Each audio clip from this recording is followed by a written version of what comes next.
Salut à toutes et à tous, bienvenue dans le podcast de Paris Basketball on Air, le programme du jour, un bilan de la fin de la saison, le maintien en Betclic Elite accroché à la dernière journée à Levallois, et puis qu'est-ce que ça va impliquer pour la suite, ce maintien d'abord, on va aussi parler de la fusion avec Boulogne, c'est les rumeurs du moment, voilà, on va parler un peu de tout ça.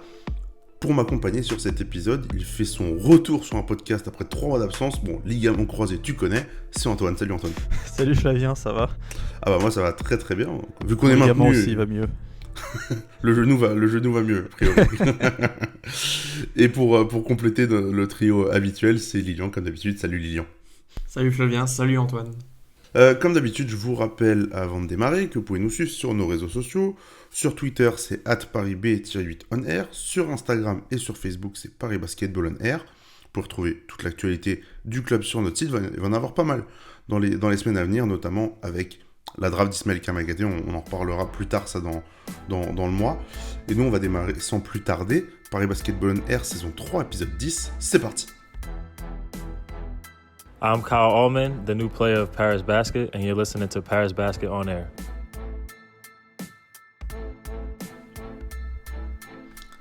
Et comme je vous le disais en préambule, on va commencer par un bilan sportif, parce que déjà ça fait un moment qu'on ne s'est pas parlé, un petit mois et demi, donc on a un mois et demi de compétition à rattraper, notamment 8 matchs en fait qu'on n'a pas débriefé, qu'on va débriefer ensemble aujourd'hui.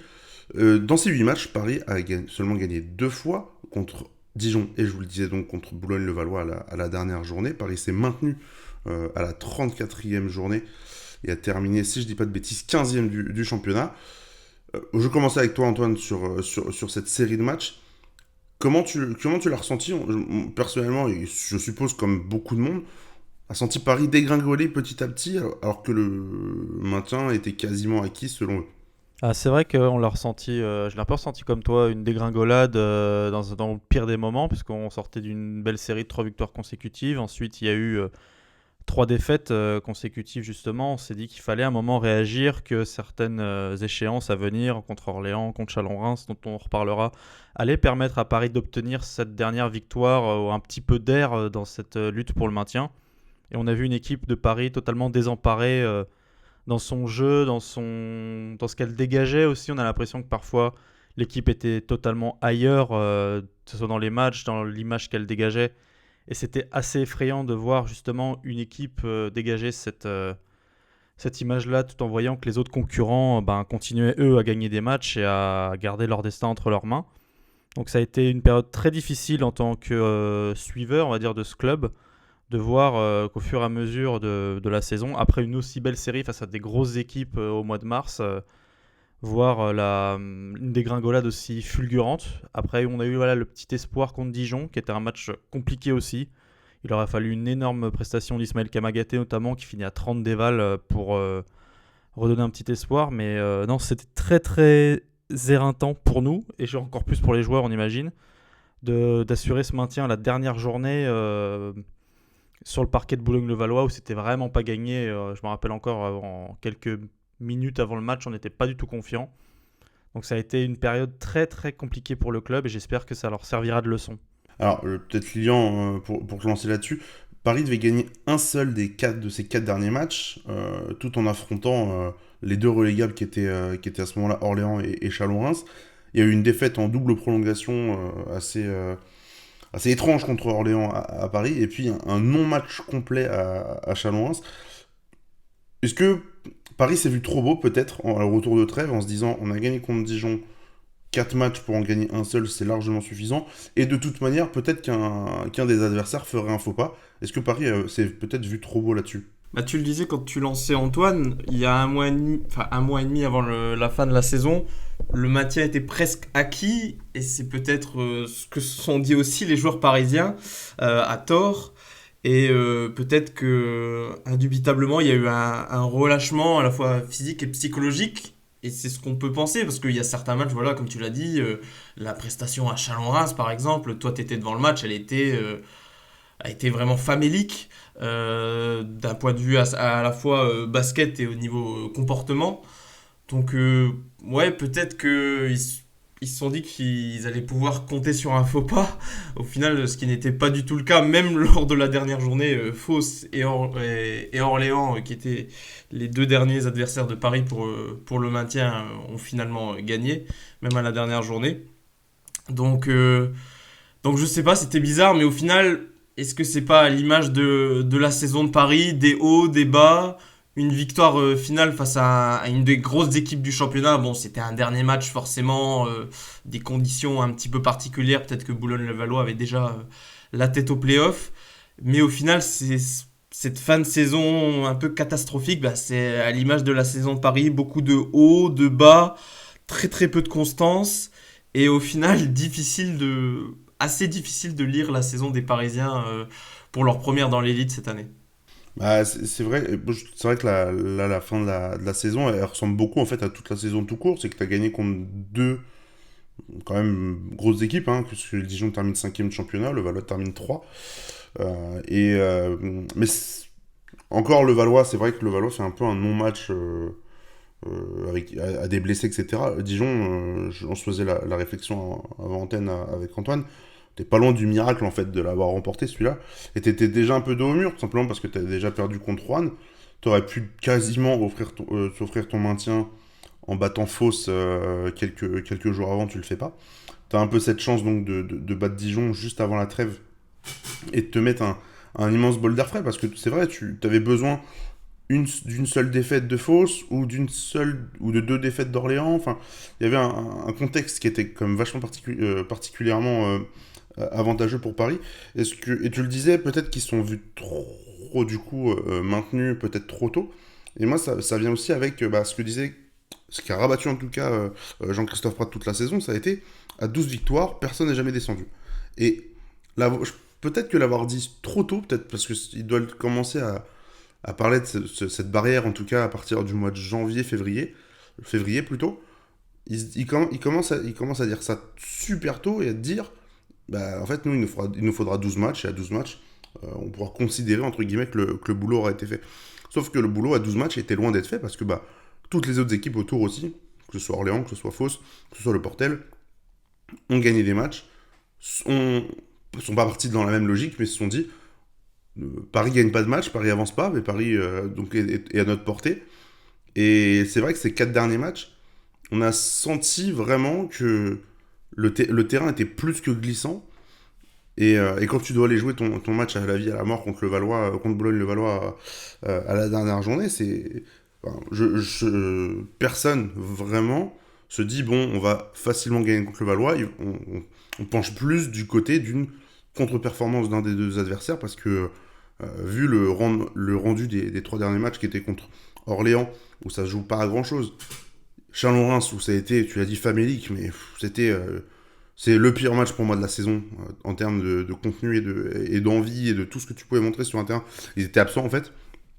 Et Limoges où tu t'es simplement fait battre par une équipe qui est bien meilleure, qui a été bien mieux coachée et qui a des individualités bien plus fortes. Ah, tu te dis que tu veux jouer ton maintien contre le Valois, qui aurait la possibilité de te faire descendre si gagne, que tu as quand même bien embêté toute la saison. C'est un derby. Il y avait beaucoup de choses qui te disaient que le Valois le prendrait le match un peu au sérieux. Ça n'a pas été trop le cas parce que, comme tu le dis, ils avaient sûrement la tête au playoff. On va éviter de parler de magouille ou quoi que ce soit avec les idées de fusion avec les Metropolitans qu'il y avait au même moment. En tout cas, c'est vrai que quand tu abordes le dernier match, tu te dis pas c'est bon, Paris sera maintenu dans 40 minutes. Et c'est aussi pour ça que ça ressemble vraiment à la saison de Paris. C'est quand on n'attend pas le Paris Basketball cette saison, Paris a fait les choses bien. Et quand on l'attendait contre Rouen, contre Fos, contre Orléans, contre Chalon-Reims, ça n'a pas fonctionné. Est-ce que vous avez d'autres choses sur le maintien à ajouter? Non, pas spécialement, non, juste pour revenir un petit peu sur, c'est vrai, les déclarations de Jean-Christophe Prat. Ouais, ça devait être à partir de Monaco qu'il a commencé à parler de cette série de 12 victoires, de ce bilan de 12 victoires pour rester en Betclic Elite. Et c'est vrai que ça a eu un effet un peu placebo, ça nous a tous un peu rassurés quand on arrivait à 12. Et au final, non, je résume vraiment ce que tu as dit. On a vu des équipes qu'on était incapables de battre tout au long de la saison, le Portel, Fos, Orléans les a battus, mais je pense aussi à Rouen, toutes ces équipes-là qui pouvaient être des concurrents directs, continuer d'avancer, nous écrouler face à eux. Et ça a installé très rapidement un sentiment un peu de frayeur et de voir qu'au final, même si le coach disait qu'il fallait garder son destin entre ses mains, plus les matchs passaient, plus les prestations, Lilian en a parlé très justement, qui étaient vraiment en dessous et même parfois un petit peu, on a l'impression que les joueurs étaient ailleurs, ont fait qu'il y a une peur qui s'est installée, mais c'est à l'image de la saison du Paris Basketball, c'est tout va bien et puis quelques matchs plus tard, tout va mal et au final on s'est retrouvé dans une situation où tout va très mal. Et totalement à l'opposé de ce que disait le coach pendant une longue période de ce maintien qui était quasiment assuré assez rapidement au final. Puis niveau individualité, je sais pas, Lilian, si t'avais quelque chose à ajouter, mais je trouvais que niveau individualité, c'était aussi très disparate le niveau entre chaque match déjà, mais entre chaque individualité, c'est vrai qu'on a eu début avril Ryan Boatwright qui était dans une très bonne forme. Derrière, a vraiment perdu de son, on va dire pas de son niveau, mais qui est redescendu à des standards qu'on connaissait beaucoup plus cette saison. Kyle Holman qui a un peu plus joué pour lui-même sur ce mois et demi de compétition. Kamagaté qui a fait du Kamagaté, mais qui disparaît sur certains matchs.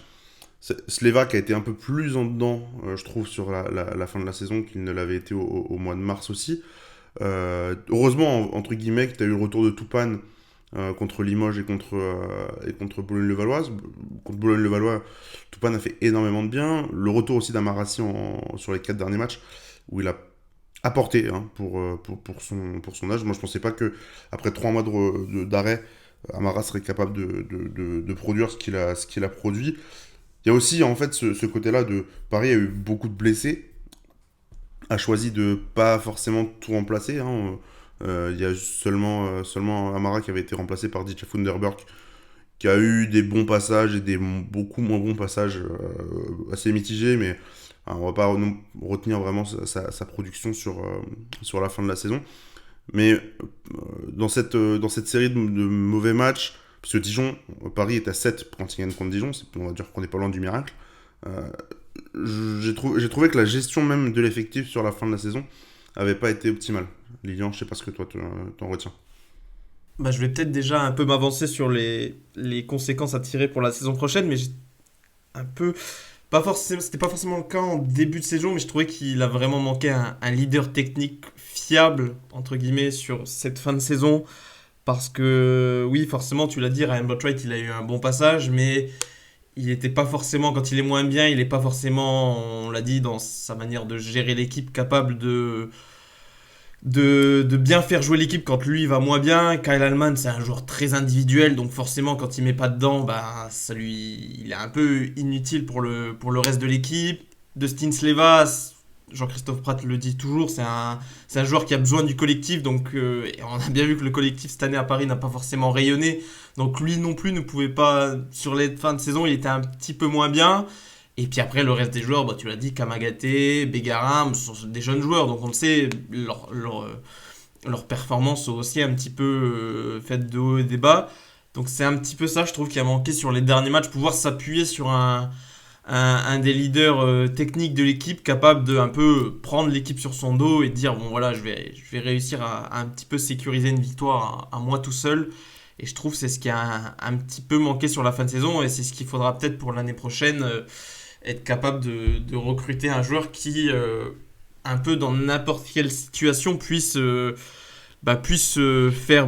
faire marcher l'équipe, même si, entre guillemets, individuellement, il n'est pas forcément au top niveau. Et puis, pour terminer, te laisser la parole, si on a trouvé que aussi cette année, la première division pour la première de Paris était assez dense, parce que quand même ça s'est joué jusqu'au bout avec pas mal de victoires, 12 victoires même, ça ne suffisait même pas.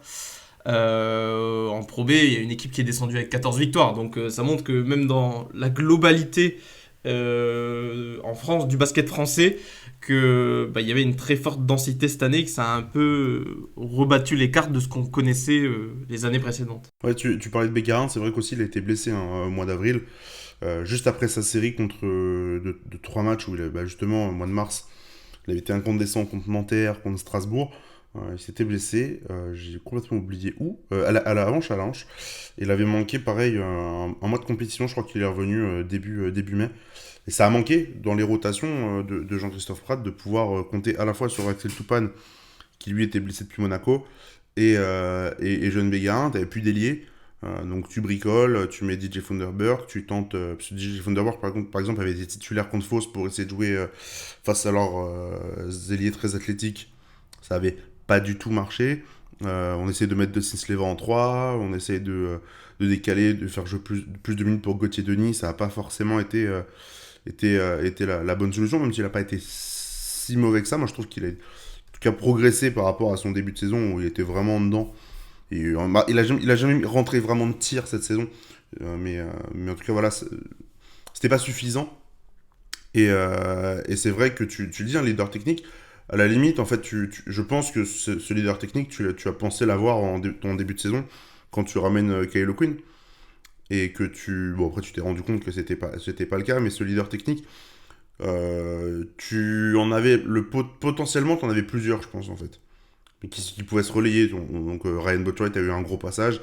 Kyle Holman, on va dire, globalement, était le meilleur joueur de la saison côté Paris, par sa régularité. Mais c'est vrai que il y a quand même eu des matchs où il rentre pas de tir. Je pense à Lasvel. C'était long. J'ai plus les pourcentages en tête, mais tu sens qu'il est.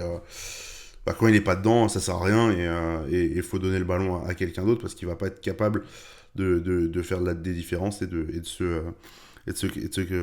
marquer des points tout simplement parce que c'est sa qualité première.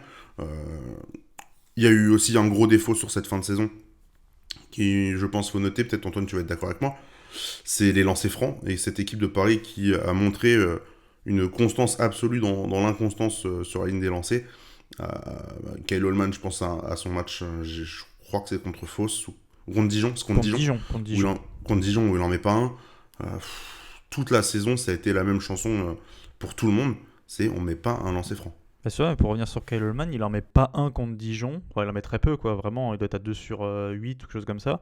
Et il met quand même 25 points. Tu vois, tu te dis, et tu gagnes le match de 4 points où tu te fais très peur alors que tu avais très bien commencé le match. C'est vrai que ça a été symptomatique de cette fin de saison, d'obtenir beaucoup de fautes et d'en rentrer le moins possible. Je crois même que c'est ce que Collet en parlait un petit peu, Vincent Collet en parlait dans le dernier match contre Paris pour terminer la saison. C'est quelque chose où tu sais que si tu peux amener Paris sur les lancers pour leur casser leur rythme et pour un petit peu justement freiner leur élan, tu sais que c'est quand même un gros poids pour Paris. On l'a vraiment ressenti sur cette fin de saison. C'était même très frustrant d'obtenir autant de fautes et de les vendanger à ce point-là, notamment Kyle Holman. Et juste pour revenir sur Lasvel, ce que tu disais, il a 1 sur 8 à 3 points, notamment Holman. Ah, voilà, je me souviens de ce match, vraiment, rien n'avait été parce que si. Quand Wembanyama fait passer Kamagaté pour un enfant qui lui rend 10 cm, c'est difficile et c'est vrai que le collectif de Lasvel avait été formidable. Juste pour préciser, tu viens de préciser pour Lasvel, je suis allé regarder pour Dijon, il n'avait pas été à 2 sur 8 au lancer franc, Kyle Holman, il avait été à 10 sur 17. Il y avait 17 tentatives dans un match, ce qui était un peu beaucoup. Ah oui, quand même. Je pense avec un autre match alors, oui. Mais au début, il était vraiment un truc sur 1 sur 7 ou un truc, enfin vraiment. Ça doit être ça, soit à la mi-temps où il est à 1 sur 7, 2 sur 8, une stat assez. Après, il s'était un peu rattrapé. Je vous propose qu'on passe sur les chantiers à venir de cette équipe, car ils vont être multiples, on va pas se mentir. Cette première saison en Betclic Elite va avoir beaucoup de conséquences sportives sur le club. Je vous propose, avant de démarrer sur la revue d'effectifs, qui reste pas, peut-être sur le coaching staff, parce que, a priori, c'est quand même. Enfin, pour moi, c'est dans cet ordre-là que ça devrait être choisi. C'est-à-dire que tu choisis un coach, enfin, un directeur sportif ou un coach, qui après vont choisir les joueurs. Niveau entraîneur, niveau même direction, Amara, s'il va rentrer dans l'organigramme de la direction du Paris Basketball, on ne sait pas trop encore comment. Lui-même l'a dit qu'il ne savait pas encore. C'est dans un podcast pour l'équipe cette semaine où il disait que ce serait entre le rôle de Mamoutou Diarra au début au club et directeur sportif, qu'il était en train d'écrire la fiche de poste avec David Kahn, donc il ne sait pas encore vraiment dans quelle position au club il sera dans les semaines, mois qui vont venir. Ce qu'on peut dire par contre, c'est que Jean-Christophe Prat n'est pas assuré de rester au club après cet été. Lui-même disait j'ai besoin de temps pour réfléchir, j'ai besoin de temps pour me poser. Antoine, qu'est-ce qu'il en est avec Jean-Christophe Prat? Il reste ou il reste pas? Il est sous contrat. Après, voilà, comme tu l'as dit, il a besoin de temps. Le discours qu'il a eu en conférence de presse après le match contre Boulogne-le-Valois pouvait laisser transparaître, après on peut toujours se tromper dans nos analyses, la fin d'un cycle, quelqu'un de fatigué, quelqu'un aussi un petit peu de perdu dans son avenir au club. Je pense voilà, des discussions doivent être engagées entre lui et David Kahn et les dirigeants du Paris Basketball. Si d'un point de vue personnel, je pense que sa mission au Paris Basketball peut-être touche à sa fin. C'est-à-dire qu'il avait pour mission de monter le club en Betclic Elite, de les maintenir. Ils l'ont fait même plus vite que prévu. Maintenant, à voir, voilà, il a eu une saison assez compliquée. Il a fait des erreurs, il les a admises, comme tout le monde en fait, hein, bien sûr. Ça sent quand même la fin de cycle au vu de du discours qu'il a émané la semaine dernière à la fin du match. Après, voilà, c'est comme on est là pour en parler, je pense que le chantier va être assez énorme, mais il faudrait limite justement, je pense que c'est limite le premier chantier qui doit être réglé assez vite, dans le sens où s'il reste, très bien il reste, on va pouvoir s'attaquer à la construction de l'effectif, mais il va falloir vraiment faire quelque chose pour le coach si on veut vraiment attaquer la future saison. Lilian, cette décision, elle lui revient pas uniquement à lui, à Jean-Christophe Prat, c'est aussi David Kahn. Effectivement, Jean-Christophe Prat a 2 ans de contrat encore avec le Paris Basketball, donc jusqu'en 2024. Mais il y a tout simplement pour moi un premier point aussi, c'est que l'objectif donné par le président en début de saison, c'était les playoffs. Et je crois, sans trop me tromper, pouvoir dire que Paris était loin de cet objectif tout au long de la saison. Oui, ça c'est le moins qu'on puisse dire. Et je pense que si tu fais bien de rappeler que la décision, pour moi, elle va surtout venir des instances dirigeantes du Paris Basketball. Je pense que la déclaration de Jean-Christophe Prat après le match face à Boulogne-le-Valois, c'était à chaud, après une fin de saison très difficile, au terme d'une saison qui était pour le moins compliquée. Mais je pense que Jean-Christophe Prat, il serait prêt à repartir pour une nouvelle saison. Il a encore son contrat, je le vois mal, même si on pourrait dire que c'est un petit peu la fin d'un premier cycle, entre guillemets. Je le verrais mal arrêter de lui-même. Et je pense que s'il y aurait changement d'entraîneur, ça viendrait plutôt, en tout cas, de la direction du Paris Basketball. Voilà, non, moi je suis plutôt aussi de cet avis-là. Je pense pas. Mais je suis pour moi pas sûr que Jean-Christophe Prat soit toujours l'entraîneur du Paris Basketball. Allez, dans un mois, je pense que la décision sera actée, et de toute manière, qu'elle soit dans son sens ou dans un autre. Moi, je pense pas que Jean-Christophe... Enfin, Antoine l'a dit, hein, là, on est en fin de cycle. Il a passé une saison éprouvante, où sa relation avec les joueurs s'est quand même pas mal dégradée de ce qu'on a su. Donc, c'est déjà, premier point. Alors, certes, il n'y en a pas beaucoup qui vont rester, mais quand même, tu t'envoies pas une bonne image, entre guillemets, tu renvoies pas une bonne image après une saison comme ça, parce que tu as quand même choisi ta star avec qui tu t'es embrouillé, voire plus, et au final, t'as pris le parti de faire partir Kylo Quinn. En vrai, c'est fort quand même comme décision, parce que généralement, le premier fusible qui saute, c'est le coach. Et moi je serais plutôt d'avis que cette fois-ci la règle soit respectée, et que après une saison quand même qui a été mauvaise du mois d'octobre au mois de mai, je serais plus d'avis entre guillemets que le coach soit le premier fusible à sauter. Aussi les joueurs derrière, mais probablement le coach en premier. Je vous propose qu'on passe du coup sur une revue d'effectifs pour avancer. Et niveau effectif, tout simplement, il y a très peu de joueurs qui sont encore sous contrat ou qui sont assurés de rester au Paris Basketball la saison prochaine. Si on fait un peu le topo, et que je parle sous votre contrôle, mais de mémoire, il y a 3 joueurs qui sont sûrs de rester, qui sont Dustin Sleva, qui a globalement dit qu'il serait repartant l'année prochaine, vu qu'il y a eu le maintien en Betclic Elite, Gauthier Denis, et Axel Toupane, donc, qui est arrivé cet hiver et qui a signé jusqu'en 2024. Globalement, à part ces 3-là, soit il y a des parts effectifs, soit il y a comment dire, des rumeurs ou du moins des envies de départ. Euh, je sais pas par qui vous voulez qu'on commence. Peut-être le dossier peut-être le plus épineux, celui que Paris aurait, je pense, le plus intérêt et le plus envie de re-signer, c'est Kyle Allman. Et Kyle Allman, dites-moi, si je dis pas de bêtises, il a une option, non, Allman? Il a un +1, il me semble. Ouais, Allman avait signé un +1, si je dis pas de bêtises. +1 qu'il n'est pas forcément sûr de signer parce que il a des envies de NBA, il va jouer la Summer League cet été, voilà, il a un accord avec une équipe. Il a envie de jouer en NBA, mais si ça ne marche pas, un retour à Paris est envisageable s'il y a une Coupe d'Europe. Alors, ça va être un peu compliqué. Ça fait beaucoup de critères quand Ça même. fait beaucoup de critères, ça fait beaucoup de si en fait. Si ça marche pas en NBA, s'il y a la Coupe d'Europe, et si le salaire aussi vient avec, Allman serait partant pour rester à Paris. Je pense qu'il y est très bien à Paris, mais Antoine, peut-être sur le dossier Allman, est-ce que pour toi c'est le dossier numéro 1 pour Paris cet été, niveau joueur, à re-signer? Est-ce que c'est lui? Je pense que oui, comme tu l'as dit et ce qui a été dit un petit peu plus tôt dans l'émission, Kyle Allman a sûrement été le meilleur joueur du Paris Basketball cette saison. C'était la grosse recrue déjà estivale avant le début. Il a vraiment performé. Bon, après, il a eu des hauts et des bas. Ouais, on le sent bien quand même. C'est pas un joueur extrêmement expressif, mais c'est un joueur qui a l'air de se sentir bien à Paris, qui s'est bien intégré dans le groupe. Il y a eu voilà, des petits conflits ou des petits problèmes avec le coach de temps en temps, notamment dans des matchs un peu chauds où voilà, c'est un compétiteur, c'est quelqu'un qui est extrêmement ambitieux.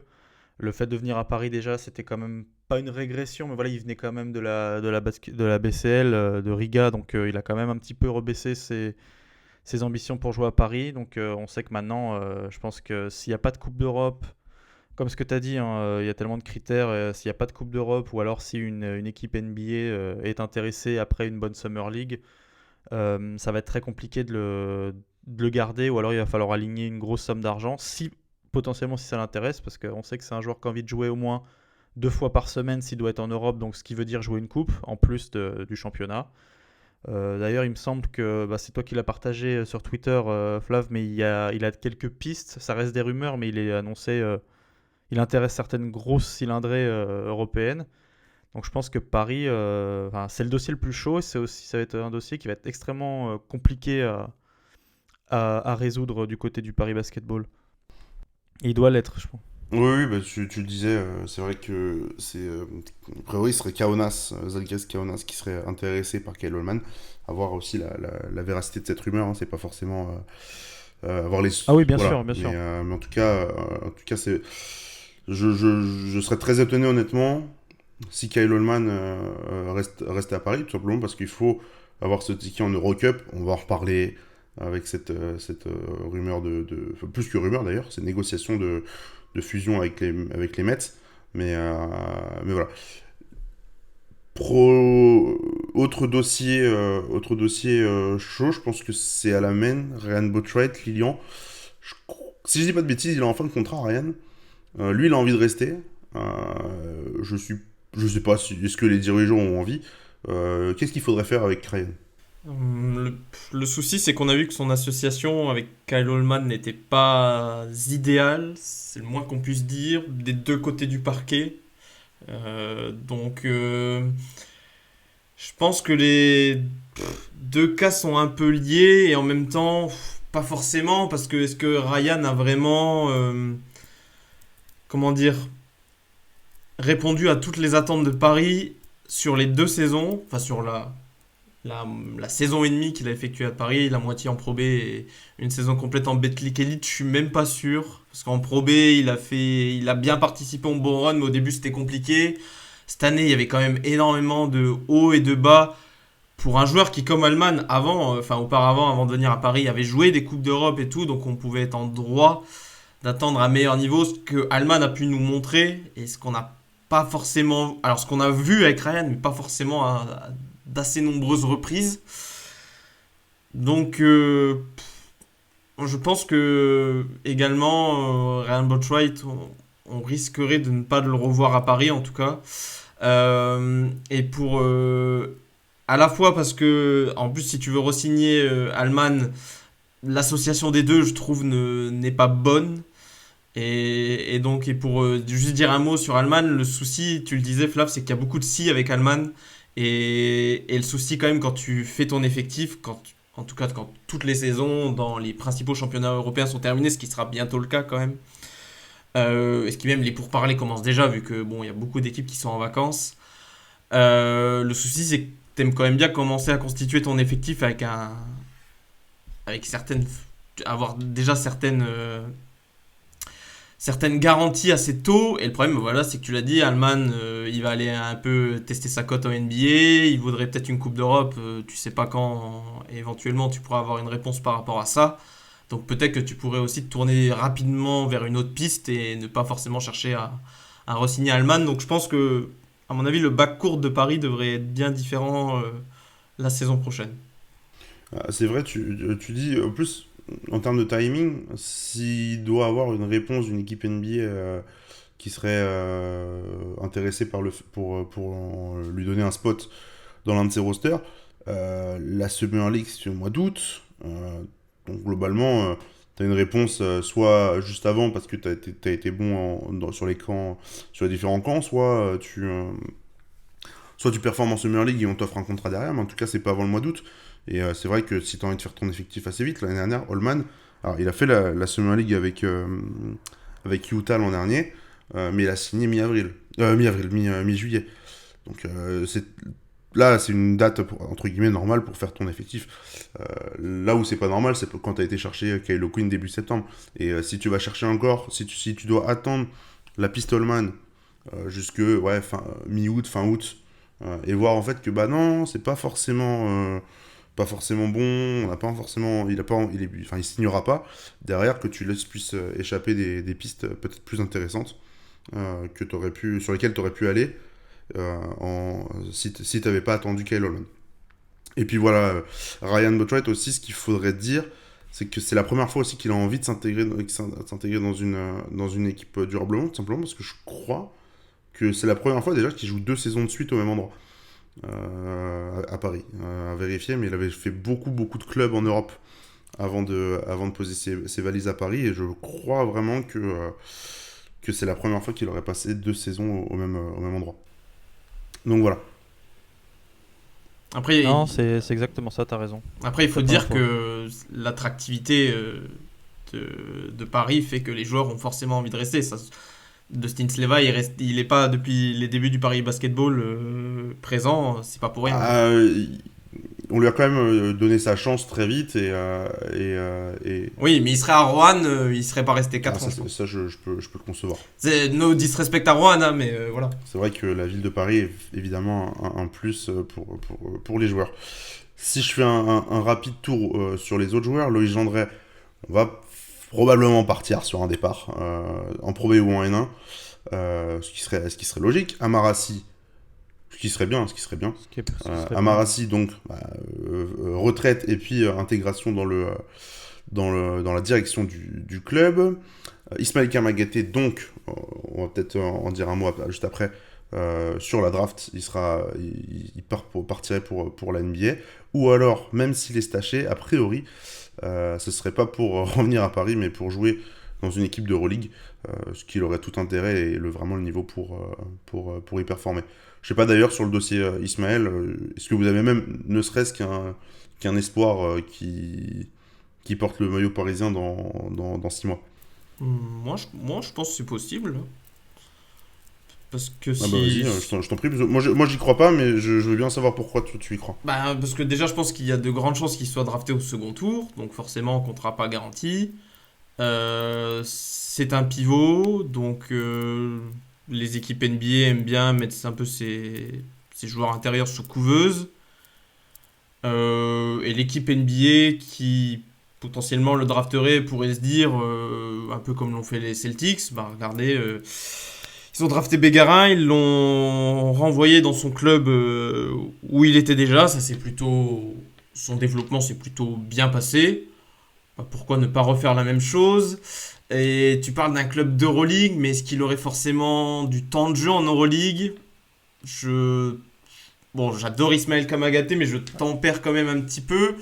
Et même s'il a du temps de jeu, est-ce que, est-ce que pour son développement, tu voudrais qu'il ait 10-12 minutes alors qu'à Paris, il peut en avoir 25, 30, 30 et rouler et montrer encore plus qu'il peut dominer sur un championnat qu'il a découvert seulement cette année? Mais tu penses pas justement que le statut est totalement différent parce que Bégarin, tu le renvoies dans une équipe où le coach était le même. Là, on sait pas. Et, Kamagaté a quand même le statut du meilleur défenseur de Betclic Elite. Je pense que s'il doit être staché ailleurs, comme tu s'il est drafté au second tour et qu'il est envoyé, est-ce que tu peux potentiellement tenter l'expérience de l'envoyer en Euroleague, sachant qu'il a déjà un bagage en première division qui est quand même beaucoup plus sérieux qu'avait celui de Bégarin, puisque lui débarquait de Pro B. Je pense que les profils sont totalement différents et les saisons passées sont totalement différentes. Peut-être là où Juan aurait dû s'inscrire cette année à la draft, Isma a un peu plus temporisé, donc il a pu prouver beaucoup plus de choses. Est-ce que justement, pas... J'aimerais aussi qu'il reste à Paris, hein, clairement, mais je pense qu'une opportunité en Euroleague, même si ça serait peut-être pas pour 12-15 minutes, on l'envoie pas non plus en Turquie ou au Real Madrid, hein, mais ça semble beaucoup plus plausible que l'était Juan. On peut pas comparer tellement les deux profils. Ouais, c'est pas forcément totalement comparable, mais je, je sais pas. Après, bon, on sait qu'il est par comme sport, donc s'il veut trouver une très bonne équipe, il en trouvera une, ça c'est sûr, hein. Mais Moi, je serais limite partant en fait pour le rigoler ici. Enfin, l'idée de l'Euroleague, c'est pas forcément qu'une idée, hein, et qu'on balance comme ça, c'est que c'est a priori ce qui serait visé, en fait. Mais moi, ça me déplairait pas pour lui, en tout cas, dans le sens où tu l'as vu en Pro B passer des paliers, tu l'as vu dès sa première saison en Betclic passer des paliers. Alors, l'Euroleague, c'est un énorme palier, effectivement, et tu vas te retrouver dans des équipes mastodontes où tu vas avoir énormément de joueurs dans l'effectif. Peut-être que tu vas moins jouer, mais tu sais, c'est te développer parmi les meilleurs joueurs d'Europe, certains qui visent eux aussi la NBA, et juste tout simplement te faire une meilleure exposition, jouer plus de matchs que ce que tu joues à Paris. Parce qu'à Paris, si t'as pas l'Europe, c'est même pas envisageable 2 secondes qu'un Magaté reste. Enfin, et encore, ça c'est dans l'hypothèse qu'il n'est pas drafté au premier tour et qu'il n'y ait pas une équipe qui a envie de le conserver. Ça, c'est possible aussi que même au second tour d'ailleurs, qu'une équipe voit en Kamagaté un gars là, parce qu'il n'a pas fait le combine, du coup. Moi, je le vois bien être drafté et à la limite déjà avoir une promesse de draft par une équipe, ou plusieurs d'ailleurs, mais d'être quasi sûr d'être drafté dans ce qu'il imaginait avant de venir aux États-Unis. C'est pour ça, moi, je serais très surpris de voir Kamagaté revenir à Paris de l'ordre pour moi, 1 sur 10.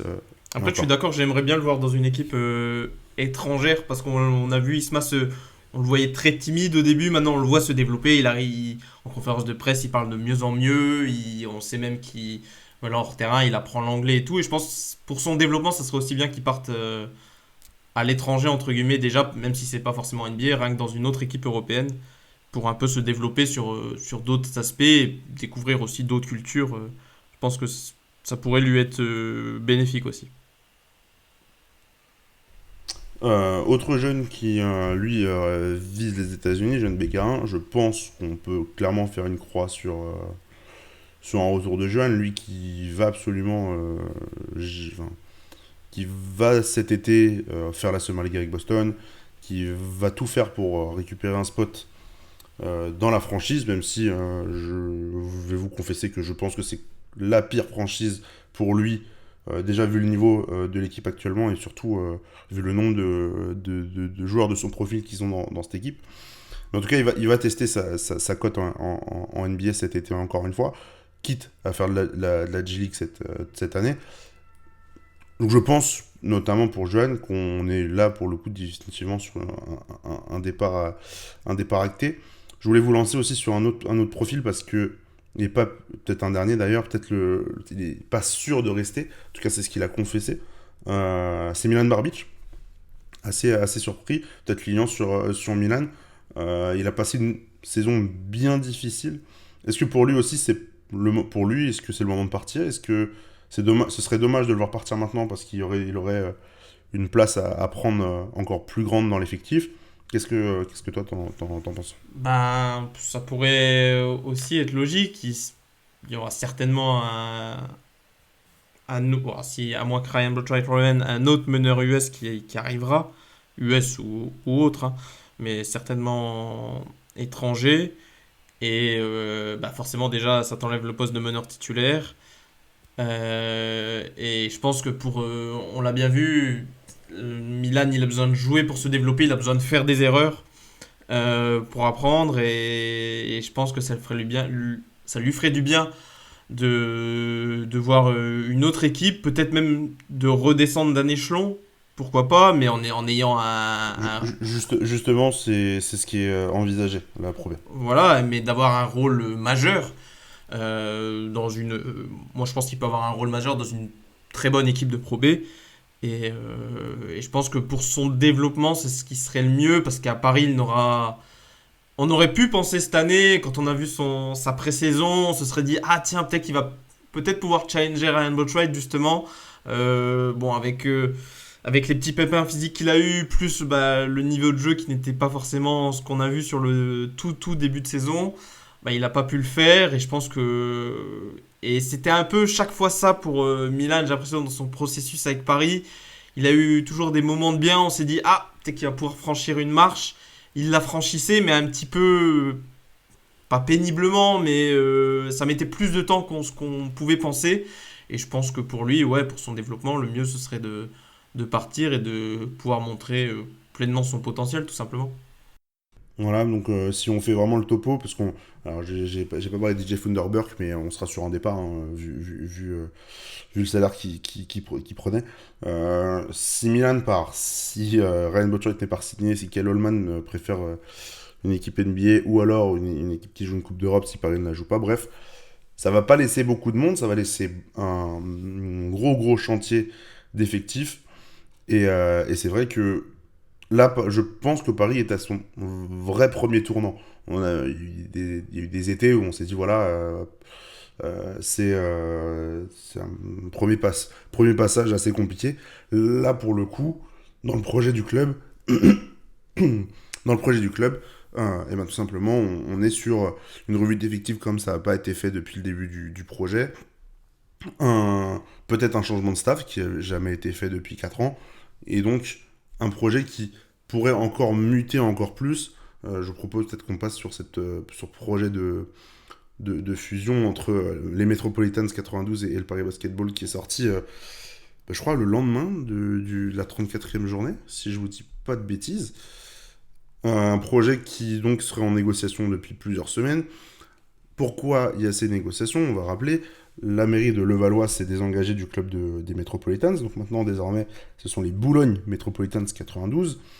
Et les Boulogne Metropolitans 92 n'ont pas de salle, on va dire, adéquate pour leur projet, tout simplement parce qu'ils joueraient, je crois, ici les Moulineaux, dans une salle de 1700 places ou Oui, c'est ça. un truc dans le style. Donc une Ouais, salle c'est vraiment exactement qui n'est ça. pas aux attentes. Et Paris a un projet en tout cas sportif et économique fort. Le Boulogne donc pense à fusionner avec le Paris Basketball. A priori, de ce que Bibasket sortait, c'était que l'offre était de...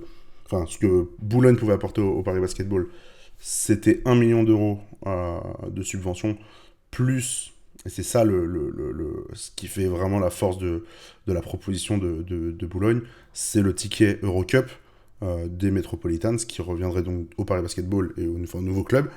Je sais pas ce que vous en pensez. Voilà, Lilian, peut-être toi pour démarrer. Qu'est-ce que t'en penses en tout cas, quel a été ton premier sentiment quand t'as appris la nouvelle sur la fusion? Que j'y voyais pas trop l'intérêt du Paris Basketball. Parce que quand même un peu comment dire, le slogan du club depuis ses débuts, c'est Paris pour Paris. Donc ça montre bien ce que ça veut dire. Ça montre bien que ils veulent prendre l'identité du seul club vraiment parisien, entre guillemets, pure souche. Et que d'avoir une fusion, ce qui implique une fusion, forcément, ton nom, il change, il se composerait avec Boulogne, du coup, et je vois pas l'intérêt. Oui, alors il y a l'intérêt du spot en Eurocup, enfin en Coupe d'Europe plus généralement. Mais sinon, En fait, je ne vois que des intérêts pour Boulogne-le-Valois et pas pour Paris. Et ça me semblerait un petit peu pas un retour en arrière, mais un petit manque soit une volonté d'aller trop vite, entre guillemets, pour justement avoir une place en Coupe d'Europe, et de ne pas vouloir construire sa propre histoire seul. Et donc voilà, c'était un peu ça le sentiment c'est pour l'instant le sentiment qui m'habite par rapport à ces rumeurs. Juste pour préciser, avant de lancer Antoine, le PDG de l'Euroleague, Bertomeu, qui a dit cette semaine que les équipes qui s'engageraient en BCL ne pourraient jamais jouer l'Euroleague. Donc c'est pour ça aussi que Paris veut jouer l'Eurocup et non pas la FIBA Eurocoupe ou la BCL. C'est tout simplement parce que le projet, on va dire, le projet derrière ce passage par l'Eurocup, c'est évidemment d'aller chercher un ticket en Euroleague à moyen terme, assez vite. Antoine, même sentiment que Lilian, ou est-ce que Paris a quand même quelque chose à y gagner dans cette probable fusion? Même sentiment que Lilian, d'ailleurs, c'est vrai que le slogan Paris pour Paris est très bien cité par Lilian. C'est vrai que Paris aurait tort de se priver d'écrire sa propre histoire parce elle est déjà très ambitieuse et en fait, je vois pas l'intérêt pour l'instant de précipiter les étapes. C'est dommage les propos que tu as sortis justement. Parce qu'à la rigueur, quitte à jouer une Coupe d'Europe, j'aurais préféré commencer par une FIBA Eurocoupe. On sait que Paris veut rentrer dans sa future salle à Porte de la Chapelle avec un ticket pour une Coupe d'Europe, mais je trouverais ça vraiment dommage de fusionner maintenant pour plusieurs raisons, notamment voilà, le fait le fait de brûler une étape, le fait de s'allier avec un club voilà, qui n'a aucun lien avec Paris. Bon, après, il y a le côté où peut-être qu'on pourrait gagner en expertise dans certains domaines. On sait que le Valois est un club qui forme. Pourquoi pas un petit peu apprendre de ces derniers. Mais voilà, il y a beaucoup trop de dossiers. Je t'avoue que c'est encore trop chaud dans ma tête pour avoir un autre avis que celui très brut. Je vois pas l'intérêt. Je partirais plutôt d'une principe que cette année, voilà, on s'est maintenu, c'était très compliqué. Là, on en a reparlé, les dossiers à venir en termes de joueurs sont nombreux. Autant potentiellement gérer celui du coach, recréer une équipe et voilà, confirmer en Betclic Elite pour ensuite obtenir un ticket en Eurocoupe par nos propres moyens, plutôt que d'aller chercher à s'allier, à se fusionner, pardon, avec une autre équipe. Donc voilà, garder, comme l'a dit très souvent le coach, son destin entre ses mains. C'est ma vision. Après, je pense qu'elle est encore un peu trop à chaud pour changer. Peut-être pour vous donner un peu plus de contexte aussi, je vais regarder un petit peu l'historique des fusions en Ile-de-France. Le Valois, à l'époque, c'était pas Boulogne-le-Valois, c'était le Valois. C'était en 2017, avait essayé de se fusionner avec Nanterre, en pensant d'ailleurs qu'il n'y aurait d'ailleurs plus qu'un seul club dans l'élite à terme. Effectivement, maintenant il y en a 3. Mais on va dire que depuis 15 ans, 20 ans dans le basket francilien, il y a eu beaucoup de fusions. Donc le PSG Racing et le Valois qui ont donné le Paris-le-Valois. Ensuite Boulogne et le Valois Paris et le Valois qui ont été dissociés parce qu'il y avait le Paris Basketball qui arrivait. Le Valois qui a fusionné avec Boulogne. Puis après, ça casse, pourquoi pas refaire avec Paris. Je trouve qu'il y a trop de flou et que, en fait, donc du coup, ce club de Levallois au départ, qui est devenu les Metropolitans, qui est maintenant à Boulogne, qui essaie de se sauver, entre guillemets, de mauvaises passes, parce que là, c'est juste que le projet des Boulogne Metropolitans va dans le mur, en fait, qu'ils essaient de se raccrocher. Je suis pas sûr que d'aller au sauvetage du club à côté soit forcément la bonne solution pour Paris. C'est vrai que, comme Lilian le citait, il y a une vraie identité assez forte qui a été créée depuis 4 ans, que tu peux encore, entre guillemets, casser dès maintenant. Maintenant, je trouve que les deux clubs visent pas le même public, que tout simplement, c'est vrai que le Paris pour Paris, très bien cité par Lilian, veut dire beaucoup de choses, a priori, dans ce que Paris visait au départ. Même chez les espoirs, Paris a principalement fait jouer des joueurs qui jouaient au Paris Basketball en N3 ou en U18 ou quoi, des joueurs de la ville et pas forcément d'aller piocher des joueurs partout en France ou même en Île-de-France tout simplement. Je trouve que ce serait effectivement un coup un pas en arrière en vrai dans le projet Paris Basketball, pas forcément sportif. Au contraire, je pense que le sportif progresserait, mais inversement, dans le projet qui était le Paris Basketball et qui est le Paris Basketball depuis le départ, tu ferais un vrai pas en arrière et te perdrais un peu dans ton identité. C'est vrai qu'aussi, si la mairie de Boulogne met 1 million d'euros dans le club, m'étonnerait que le nom du club reste tout simplement Paris Basketball, ça serait, je pense, Paris Boulogne Basketball, bref, un truc pas beau. Et même si on n'a absolument rien spécialement contre Boulogne, c'est vrai que ce serait la même chose avec Nanterre, ce serait la même chose avec d'autres clubs. Je suis pas persuadé en tout cas que... Enfin, je trouvais que les trois clubs, Boulogne-Levallois, Nanterre et Paris se complétaient parce qu'ils visaient pas le même public, qu'ils n'ont pas la même manière de fonctionner. Tout simplement, c'est pas le même genre de club. Nanterre, c'est un club beaucoup plus familial. On est beaucoup plus élitiste, entre guillemets, du côté de Boulogne-le-Vallois. On vise un peu plus les jeunes du côté de Paris. Et c'est vrai que les trois se complétaient plutôt bien. Moi, perso, je vois pas forcément l'intérêt en termes de marque, identité de marque, de pouvoir, pour Paris, fusionner. De ce qu'on savait aussi, c'est que Paris n'était pas forcément hyper emballé au départ. Je pense, moi, ce qui fait pencher la balance, c'est le ticket Eurocoupe.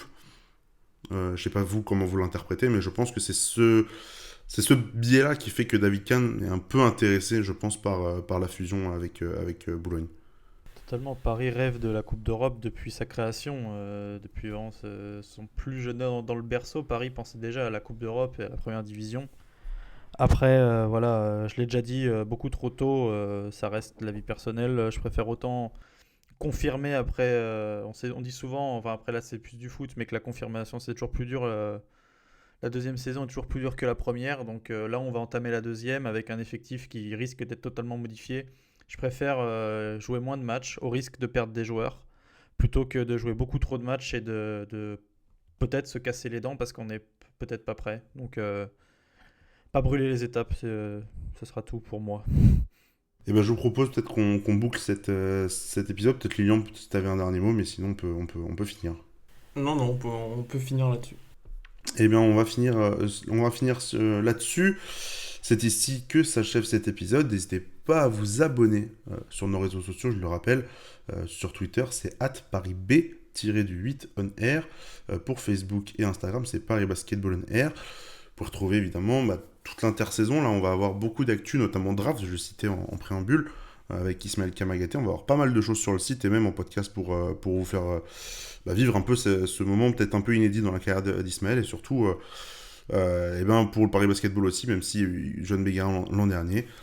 Cette année, mon avis, il sera drafté un peu plus haut, Ismaël Kamagaté, si je vous dis un peu la chose. N'hésitez pas à liker et partager le podcast, à mettre des pouces bleus sur YouTube, les 5 étoiles comme d'habitude sur Apple Podcast et Spotify si vous ne l'avez pas encore fait. Et nous, on va se retrouver dans moins d'un mois, parce que la draft arrive assez vite, pour un épisode sûrement sur Ismaël Kamagaté, ou sur la fusion, ou sur toute l'actu du club. Bref, merci les gars, et à la prochaine. Bye bye. Salut.